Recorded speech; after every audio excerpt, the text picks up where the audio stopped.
You should always shake before you roll. You complete your turn by lifting up your dice. You actually only need to lift up one die to complete your turn. But you then should also pick up the second die so you're ready for your next turn. But lifting up either die signals your opponent. You complete your turn, he can then go ahead and roll. If your play was incomplete, or otherwise illegal some other way, your opponent has the option of accepting your play that you made it, or requiring you to reset the original position before you move, and then play it again legally. It's his option, not yours. It's your option when your dice are down. You can pick up your dice or one die. It becomes your opponent's option whether you can make a different play or not. And sometimes he'll let you make a legal play instead of the illegal play you made. Because his judgment will be that you make a legal play, it'll be better for him. Or maybe just a nice guy.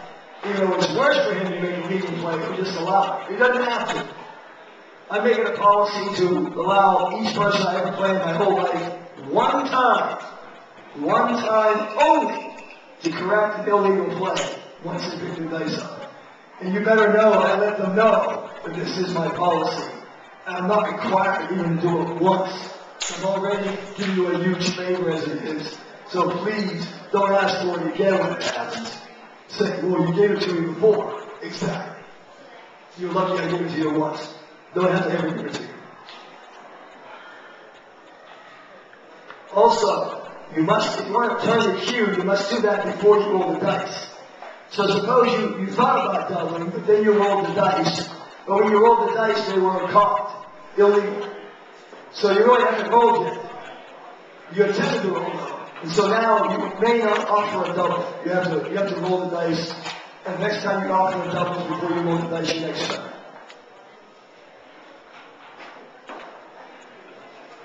Now, if a player rolls prematurely, this is a change. If you were here 5 years ago and heard this lecture, as my son did, you'll know that I said something to this effect. If you roll before you're supposed to roll, that roll must be re-rolled. We've now changed this. The American backgammon tournament has made a change for the better as far as I'm concerned. And I think Barry would agree.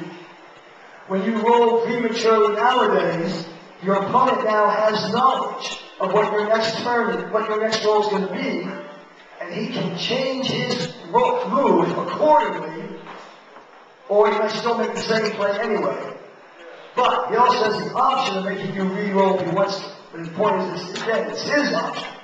Whenever you do something that's not correct, when you're inappropriate, your opponent gets all the rewards, not you. Okay? So the point is, don't roll before you're supposed to, which means don't roll until your opponent's picked up at least one of his two dice. And when you roll the right side, if it's an illegal play, instead of just illegal roll, instead of just scooping the dice up, point out to your opponent, hey, those dice are caught, you need to re-roll them. Then allow them to say, yes, go ahead. Then pick them up, reshake them, and re-roll them. And in closing, let's got about 1 more minute here, then I'll take some questions. Number one, have fun with this game. I'm not standing up here and mentioning all these picky things and make people think, oh, this is too much work. But believe me, add to the enjoyment of the game if everyone just follows these very basic rules. Play face to face. You have opportunities to do that today, right here, and also over in the other area, which is by the entrance by the Clear Gallery on Independence Avenue. Anyway, you go that way, you'll find there's set up similar to this, about this many boards, maybe more, and some of the members of my club are there to help assist as well. I'm over in this area, Barry's over here. We had Frank and Jason a little while ago. I guess they went to the other side or whatever. Play online. There's Yahoo, there's Pogo, there's a bunch of them. Just Google backgammon. A billion things will come on. Attend club meetings. I must encourage this particularly. Barry and I run some nice clubs. We always look for new people that want to learn how to play, or those who think they already know how to play and want to come and try to take our money. Bring it on. If Barry's club doesn't meet on a time that's convenient, nor does mine, nor does Vic's.